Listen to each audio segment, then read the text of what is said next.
Hello? Hello, can you hear me, Ben? Yeah, hi Ollie, can you hear me? Excellent, yes, I can hear Oh, you. good, it's working. That's cool. That's good. How are you? All right. I'm alright, sir. I'm fine. Sorry, let me put my teeth back in. I'm fine indeed. Oh, good. Good news. Oh, I'll good to talk to you. Thanks for coming on the programme. Should be fun. Oh, no problem. Did you listen to my show with Tristan Swale? No. All right, because he's a skeptic as well. So I thought there's nothing wrong with having skeptics on the programme. I think nothing wrong at all. Yeah. So what do you like me to call you on the air? Can I call you Ollie? Yeah, Ollie, whatever. I don't mind. Okay, no worries. But you're the actual show notice. You're as a guest. You'll be Bowler Hat Man. Is that all right? That's fine. Yeah. Without the W. Must remember fine, that. Yeah. Without the W. No worries. We'll remind the listeners of that. We'll have links to your website and anything else. The YouTube channel, of course.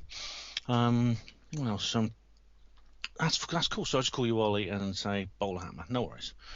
Now, what I do is normally, I mean, if you listen to the other shows, you'll find the interviews tend to be. I try to time in about 45 minutes to an hour, but they usually go a little bit longer. Depends on how much you want to talk and how much I want to talk and things like that. Right, that's fine. Yeah, I'm easy either way. Oh, cool. What I'll do is once I've got the actual recordings, I just basically upload them to the station and I play them on the station. I just so it's a bit different from when you were on Enemy Within because you came on live. I don't do that sort of thing, not because I want to edit people or anything like that. It's just because I haven't quite worked out how to do it. Yeah, it's much easier to pre-record. I've had some trouble getting people on the show live, and it hasn't. When I used to be on CMR, we used to use Blog Talk Radio, and it used to just crash and things wouldn't work. Yeah, I work in the media, I understand. You know what I mean, don't you? Yeah, you know what I mean.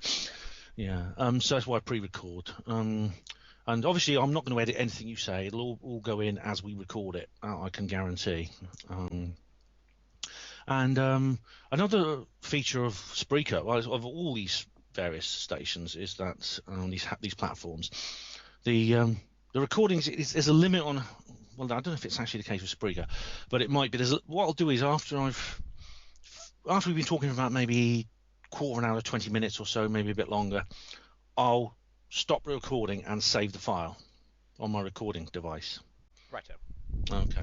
And sometimes the recorder packs up on its own, in which case, I mean, if it does that, everything just automatically saves anyway. But it saves as you're going along, which is very helpful. But if that happens, I'll let you know. And also, I'll let you know when I've stopped recording. And basically, I save the file. I'll just to make sure I've got the folder open because it's down here. Press 166. Yeah, I'll save the files just as we go along. Otherwise, it becomes a bit difficult to edit. Right. Okay. So that just takes half a minute, and then we just carry on. Or if you want to take a break and go to the toilet and get something to drink, let me know. Right. Okay, no worries. Okay then, mate. So let me just get my notes. Here we go. So you all ready to start? Yep. Whenever you are. Lovely. Okay. So what I'll do is I'll just reset the player. It'll start again. Okay. Here we go.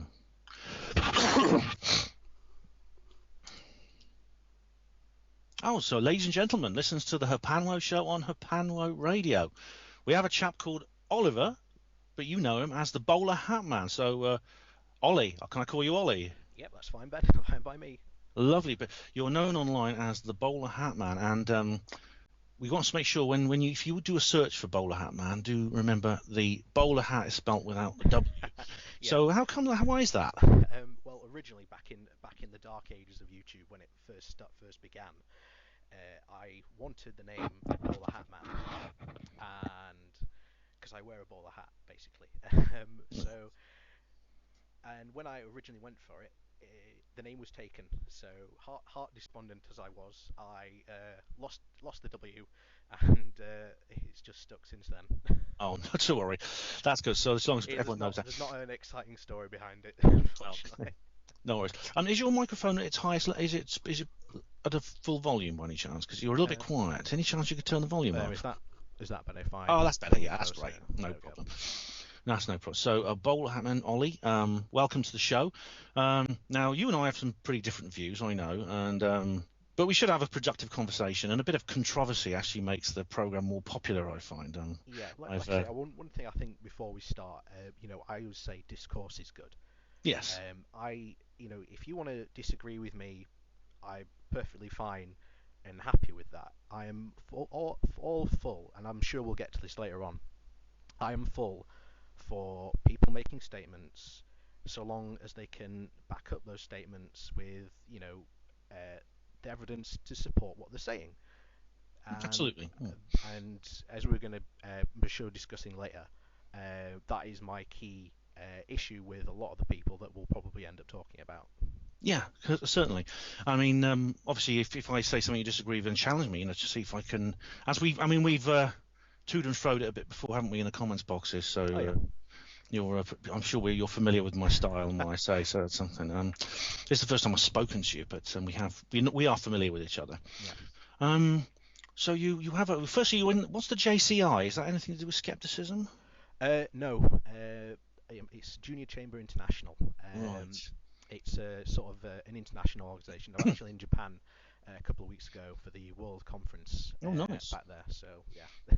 All right, so some of your videos are about that, but or your other videos are kind of like your vlog, your sort of talking head vlog, and you cover a number of subjects. But you had some videos about which you filmed at the JCI meetings, but then you went on to talk about various other subjects. So did you set up the YouTube channel for the JCI or for your skepticism? What was it for? I just really set it up for myself, really. So I just originally just started uploading the videos that I did that I'd taken from a couple of the events I'd been to, and then it just sort of spiraled out from there, really. I just wanted to make I think, ooh, I'm not 100% sure, but I think the very first time you actually saw my face on camera was, I believe, I made a video response to Alex Jones, I think. I think it was you did. Well, your earlier videos were addressing Alex Jones directly. I know you because you do mention at one point you were inspired to do this because you felt that you focus on conspiracy theories. You've mentioned several paranormal subjects as well in your discourse. I think I've watched most of your videos now. I've been watching you now for a couple of years. Oh, But it's all right. I do enjoy your videos actually. I do. So what problem did you actually have with Alex when you first saw him, and what inspired you to start making videos about him? well, obviously, I work in the media, Mm, working freelance. I have worked for the BBC in the past, and a number of organisations, and I've seen Jones's style a heck of a lot before, particularly in the America uh, radio. He's known as what they call a bulldog or a pit bull. right. I suppose he is a bit. Yeah. And the whole idea of when you bring on someone who is a pit bull, or you just let them go and Yeah. just let them talk. I see. Can you put the sound up again? Oh yeah, there we go. Yeah, That's it. sorry. Okay. No worries. So sorry, Karen. You just let them go and let them talk. Sorry. Yeah, Karen. you just the whole idea is to just essentially let them come in and let them essentially destroy the studio, if that makes sense. Yeah. I know what you mean. It is a style of his. I remember when he was on with Andrew Neil on the politics show, and it's pretty clear he didn't know how BBC and British television worked, and he just ranted and made a fool out of himself basically, and made Yeah. everyone laugh, and Andrew was laughing, but so he's not the only one who has that kind of style. Oh no, I think what you've seen is obviously if you think what if you were to say like who was the number one conservative I was going to say conservative conspiracy radio show host, undoubtedly it would be Jones, and I Yeah. think as a result of him being number one, you've seen people emulate that style, which is obviously what you see. Obviously, if someone's doing something popular, they're going to try and emulate it, which is what other people have done. Yeah, that's what you mean. Now, I first came across Alex Jones. It was actually quite a long time ago. It was John Ronson's series about them, the book Them and his series, which is where I first came across David Icke as well.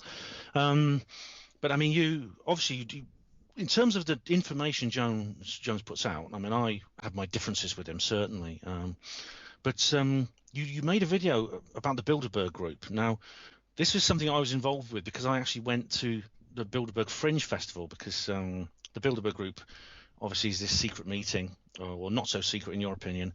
And it started off with just Jim Tucker and his dog, and then we had 3,000 people turning up at this event, and Alex was there. Alex was doing his bulldog thing on stage, and he is a bulldog, I know. But do you believe that he and I have got it wrong over Bilderberg? In terms of like discussing, obviously, these are, people of, the politicians. So obviously discussions about, world affairs are obviously going to come up. But as far as I'm concerned, and everything that I've seen of it, it's just, to me, it's like a conference. You know, Hmm. like any conference you'd go to, you turn up, there'd be speakers, and they'd speak on relevant subjects. You know, again, take my when I went to Japan. Big part of JCI is personal development and business style. So we had, I think, the guy come and talk to us who is in charge. He's on the Turkish version of Dragon's Den, or it's the American version. I think he's on. So he came and gave us a talk about sort of investing and how to make good investments and that. So I found that quite interesting. So that's essentially as I see Bilderberg. Mm, And one of the yes. things that's always gotten to me, particularly when again, I haven't followed Alex Jones for a number of years now, but the other person I do keep an eye on is Paul Joseph Watson, Oh yeah, who, for who in the my yeah. yeah, who in my opinion pretends to be a journalist. Um, I don't think he has a single journalistic bone in his body. Um, he every year prior to it, they always claim that there's this been secret list that's been released of these are the topics that they're going to talk about and discuss, and some are fairly obvious to guess at, but then as you notice the conference and their coverage of it, it changes. But they don't say it's changed. They just change it, and then people just tend to take it as fact. Because I think that's another thing that they certainly have, being at the top. People tend to take their word almost as gospel and as law. Certainly in the case of Jones and Ike, that's definitely the case. Well, yeah. I mean, you mentioned that Alex. Did you say that in your video that Alex Jones was actually invited into the conference? Yes, Really? from what I've been told, when I've been looking up, I believe it was. Don't take me 100% for it, but I believe it was Wikipedia, and I think he's said so in the past that he once invited in to actually come in and talk to the people. And I'm like, hold on a second, this would be you know a journalist's wet dream, Yeah. being invited in to talk, sit down face to face with these people. So hang on, Hmm. why don't you want to go in and do that? It doesn't make any sense. All right. Well, I mean, I didn't hear that myself, but I mean, I suppose my concern about the Bilderberg Group is there are several concerns. I mean, one of them is the difference between the Bilderberg and the JCI event is that you could, if I was a reporter and I wanted to come and report on the JCI event, presumably that'd be fine. I could come in and I could, for a lot of the conference, maybe not all of it. I imagine you may have some private business to do, but for a lot of the conference, that it would have a public face. Now, I grant you, the Bilderberg has now got a kind of public face. It's no longer a black organization. It's kind of grey. But the reason it's grey is because basically it's been forced to become grey because so many people have been reporting on it from the conspiracy theory world. But it's still, I mean, it still is. I don't think that's their choice. I don't think they became a more open group through their choice. Have you seen the Bilderberg Group's website? They have an official website now for the first time, started in 2008. Yeah, again, yeah, I have, and again, to me, it's again that just reeks to me of it's just a conference. To me, there's Mm. nothing suspicious to me about it. Obviously, if you're going to have again the whole point of the history behind the Bilderberg Group was it was started behind was it one of the kings King is Prince Bernhard of the that's it, Netherlands. Yeah. yes, Netherlands, and he started it because after the Second World War, a lot of the European countries were massively in debt to the United States, and all of a sudden you had them.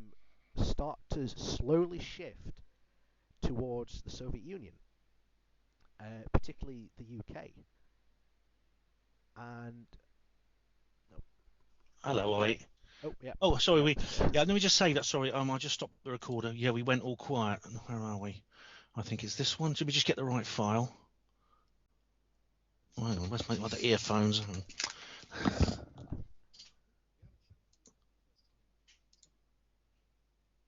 Are we? Yep, that's it. Okay, I'm just gonna. Well, bear with me one moment. I'm just going to put this in the folder. Are you still there, mate? Can you hear me? Yeah, I'm here. Yep. Great. Sorry, we had a little bit of a breakdown there in community. Oh, it's alright. Technical difficulties happen more often than you know on TV.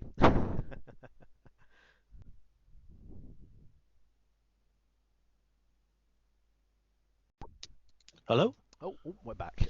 Yes, we just went completely off again. It's no worries. I've got the right. I'm just trying to work out where we got to. You were just saying. Hang on. Behind the building. We're just talking about the Bilderberg sort of early history. Yeah. Here we go. You were saying that we're in debt to the just one moment. Yeah, you were just explaining how I'll start. It's simplest just to start recording again, Ollie. Okay. Yeah, that's fine. Here we go. I'll just. Oh, Ollie, sorry, we got cut off there for a moment. You were just explaining how Europe was in debt to the United States, and this was how the reason the Bilderberg Group was set up, in your view. Yes. Well, like I say, it's not even in my view. It's on their it's on their website. It's part of their official history. You know, even I think the current his daughter says exactly Juliana, that yeah. in interviews. Oh, sorry, Beatrix. Beatrix, yeah. So she says that in Queen interviews. Beatrix. Mm. So if it's a conference, as far as I'm concerned, in sort of not only bringing relations closer together.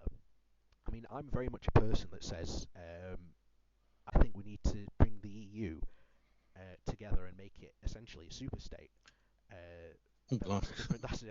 Yeah, don't get me started on that. Maybe we can come into that later on. Yeah. And can I just first say, I mean, I suppose the difference is, I mean, it's to say it's just a conference. I mean, the fact that it was actually started in 1954, so it's a conference that's been going on for a long time. It's one of the oldest of these think tanks that have been put out across the world. But it's not really. It has made an effort to remain secret. It has made strictly Chatham House rule for everything they do. I mean, when it first started out, until literally till maybe the 1980s, there was literally zero mention of it in any medium. And then Spotlight magazine started covering it. And then before long, the mainstream got hold of it, and they couldn't really keep it in anymore. So, I mean, the Bilderbergs, it's just a conference kind of new face, its new image, which is or semi-new image, it's semi-open, is something that it's arrived very, very recently in its history, and it's been dragged kicking and screaming into that world, basically. Now, doesn't that concern you at all? Again, no, not really, because again, if you think about it, top level heads of state, how many secret meetings, do people like David Cameron or Jeremy Corbyn probably take on a daily basis. Could you put the sound up again, mate? Sorry. Oh, yeah, sorry. So how many people, do people like, Jeremy Corbyn or, David Cameron have secret meetings on a daily basis? And obviously, again, this is to sort of foster, friendly relations. So there's obviously bound to be, talks about possibly high-level stuff. So obviously there's going to be some level of secrecy involved with it. So again, I really don't see a problem with the Bilderberg Group existing, or even keeping it a secret. Quite possibly. I think another concern is that it seems to. I mean, this is unproved. This is not proven because it's still. I mean, the actual minutes and the actual report, all its paper is still secret, despite the fact they don't hide the fact they exist now. So this is impossible to prove, but it appears, I would say, it has some kind of legislative power, and for an international organisation to have legislative power is of great concern to me. For example, different people from different members of the group, for instance, people who come along to the group. Firstly, if you're there's several different categories of member. There's the long-time founding members, people like Lord Healy, Prince Bernard, who's now dead, um, and there's Kenneth Clarke's been in it for quite a while as well. But you get the odd nobody, a backbench MP, some obscure congressman from Arkansas or somebody who will just turn up and want to be invited to one of these meetings. Margaret Thatcher is a good example, as is Bill Clinton. And it seems to do wonders for their career, because after they've been invited to these meetings, they just skyrocket. I mean, Bill Clinton was.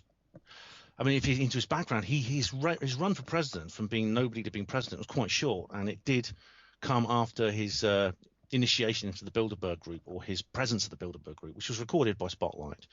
And I do wonder, I mean, if a sovereign state is actually sending its elected representatives to some international body, which then seems to have some kind of control over the career, that concerns me. As is the fact is that another part of this is that the various members often go back to their own governments, their own open governments, and similar policies emerge in different parts of the world. And I can't prove that's orchestrated in Bilderberg Group meeting, but the fact that that is happening does raise concern for me. It really does. Well, again, that happens at any conference, really. If say,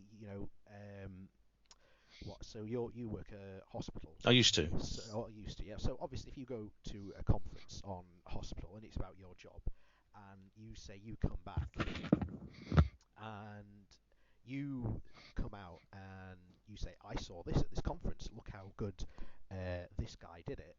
Maybe we should implement it at our hospital. Then that's a conference. Again, I don't see anything unusual about that. And I think the concern, Ollie, is excuse me. I think the concern is that this is not necessarily what was in election manifestos or what the public in the various countries have voted for. So, well, again, I don't know. Again, if there is, and they are sort of influencing them, then so what? Okay. If it's working well, if a policy is working well in one country, then there's nothing to say that it won't work equally well in other countries. Well, sure. I mean, if they want to get together and have a chinwag about these sort of things, fair enough. That's what the G8 is for. The G8, which attracts 10 times the number of protesters as the Bilderberg Group, ironically. I mean, fair enough. Let them have their international meetings together and talk about it. But I'd like to know. I'd like them to be less secretive about it. Well, again, it'd be interesting to see, just to hear what they're talking about. I'll admit it would be interesting, but again, I don't think there's anything secretive, nefarious going on, as I think you and other Bilderberg protesters seem to think there is. I just don't see it that way. Again, as I said, I see it mainly as just a conference, and the fact that you have admitted they are open. They are now. Yes. So there's more than a chance that, who knows, a few years down the line, they may actually allow reporters in to cover the conference and what's actually going on inside. Oh. So again, I don't see it as anything other than it's just a conference at the end of the day to me. Okay, well, if they let reporters in, I guess Alex Jones is going to have to modify his behaviour a bit, because I think. Okay, no, we'll move on to another subject. Another subject you cover, and maybe this will also seg into several other subjects, but it relates to scientific, because you often take on subjects in terms of conspiracy theory and say that the science says something different. Now, you've made a lot of videos, especially in the sort of later period of your uploads, about medicine and cancer. Did you feel, because you feel very strongly there's a problem with several people's ideas about cancer? Is that right? Yes. The core problem is, when you get down to it, is at the end of the day, these people who are making these claims, and the prime example is the people that I always go on about, and is my focus, is the Gerson therapy. Now, for the listeners who don't know what the Gerson therapy is, basically, if you drink, I think it's like 13 glasses of like juice a day, essentially it will cure you of cancer. Hmm. Now, you've got to admit, Ben, that's quite an extraordinary claim. Yeah, I guess so. So the problem that you have straight away is you have people, again, Gerson therapy, make this claim, and they have no evidence, no scientific evidence to back up their claim that it can cure cancer, bar the one or two or three people that come forward and say, I was on the Gerson therapy, I was cured. And when you look at them, they've got no evidence to say that it was the Gerson therapy that cured them. If you look at them and what treatment they went through, they never, they've had. Oh, geez, Scotty's have gone off again. I just. Hello? Yep, I'm back. Hello, yeah, sorry, I've just, yeah, it went off again. I'm just going to save that. Right, where are we? Sorry, whenever I do this, I might as well save the file. Hang on, where is it? It's this one, I think. I think. All right, you're saying, right, just copy. One sec, mate. Won't be a sec. Right, I'll just call up BHM2. Right. Check that's the right one. All right, here we go. Ready to start again? Okay. Sorry, Ollie, we got cut off again. It must be the Bilderberg group doing it, obviously. Now, you were just saying that you were talking about the Gerson therapy, how you say that you think there's no evidence for this. Yeah, again, they make claims. Again, they make these claims that their treatments can cure cancer. Now, the obvious way to do this is to take their treatment into a lab and be able to prove beyond a shadow of a doubt, because they make some absolutely ludicrous claims about their treatment, what it can treat.